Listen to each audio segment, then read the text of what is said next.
Hello friends, welcome to Defence Matrix. तो आज हम एक इम्पॉर्टेंट टॉपिक पे बात करने वाले हैं। तो जैसा कि हम जानते हैं, यूएई ने रफाल F4 वर्जन के सबसे बड़ा ऑर्डर दिया है। करीबन 80 यानी कि 80 एयरक्राफ्ट वो खरीदने वाले हैं। तो इस बड़े नंबर को ऑर्डर करने का मतलब यहाँ पर ये नहीं है कि वो अपनी एयरफोर्स के स्क्वाड्रन संख्या को ज़्यादा बढ़ाना चाहते हैं। ये उनके फाइटर एयरक्राफ्ट रिप्लेसमेंट प्रोग्राम के अंतर्गत है। तो यहाँ पर जिस एयरक्राफ्ट की जगह पर ये रफाल लिए जा रहे हैं वो मिराज 2000-9 है। तो जैसा कि हम पहले भी डिस्कस कर चुके हैं, यूएई एयरफोर्स के पास करीबन 59 मिराज 2000s हैं जो कि -9 स्टैंडर्ड के हैं। तो ये मिराज 2000-9 काफ़ी एडवांस है। तो इनमें पहले से ही RDY2 मल्टीमोड रडार लगा हुआ है। साथ में ग्लास कॉकपिट से पहले ही अपग्रेड किया जा चुका है।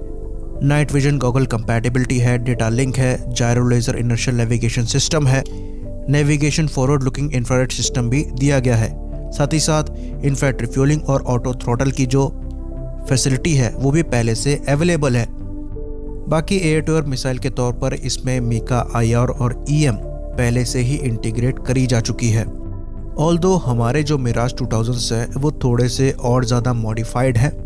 हमारे जो मिराज 2000 है उसमें RDY3 रडार लगा हुआ है, साथ ही साथ ICMS Mark 4 EW स्वीट वगैरह लगा हुआ है। लेकिन ज़्यादातर मॉडिफिकेशन मिराज 2009 स्टैंडर्ड में पहले से ही है। तो अगर हम इन एयरक्राफ्ट को लेते हैं तो हमें बहुत ज़्यादा मॉडिफाई नहीं कराना पड़ेगा।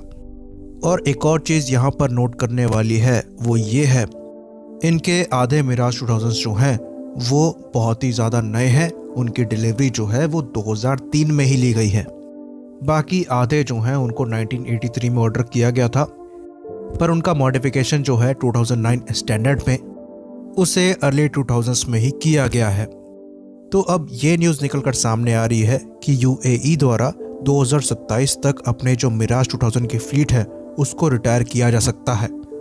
और वो कंसीडर कर रहे हैं इजिप्ट को और मोरक्को को अपने एयरक्राफ्ट बेचने के लिए।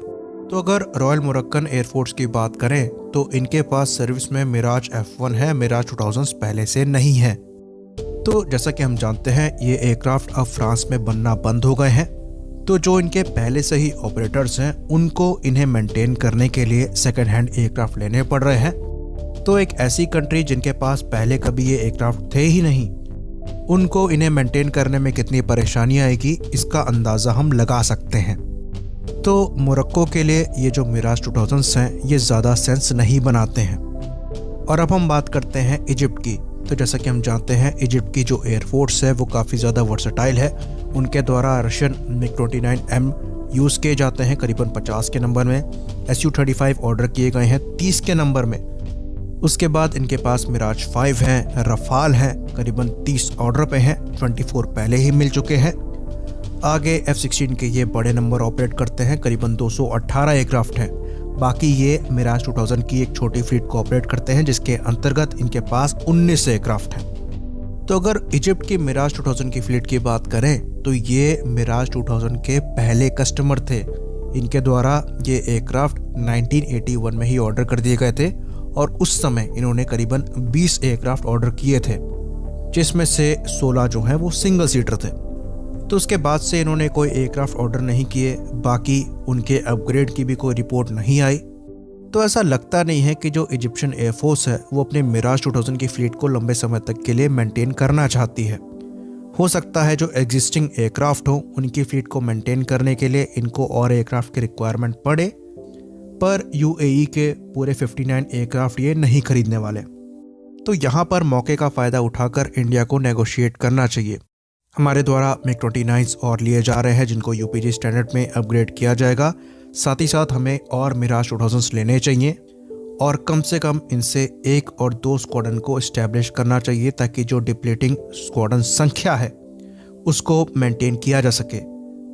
तो यूएई के साथ हमारे जो डिप्लोमेटिक रिलेशंस हैं वो हाल ही में काफ़ी ज़्यादा इम्प्रूव हुए हैं और इस मौके का फ़ायदा उठाते हुए हमें नेगोशिएट करना चाहिए उनसे मिराज 2000 को।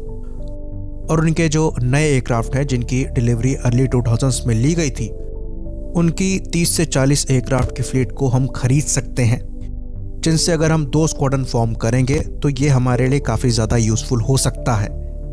क्योंकि MRFA कंपटीशन का पता नहीं और तेजस मार्क 2 आमका को आने में अभी समय है। तो इंडिया के प्लान में पहले से ही 2035-2040 तक इन एयरक्राफ्ट को यूज़ करने का है ही।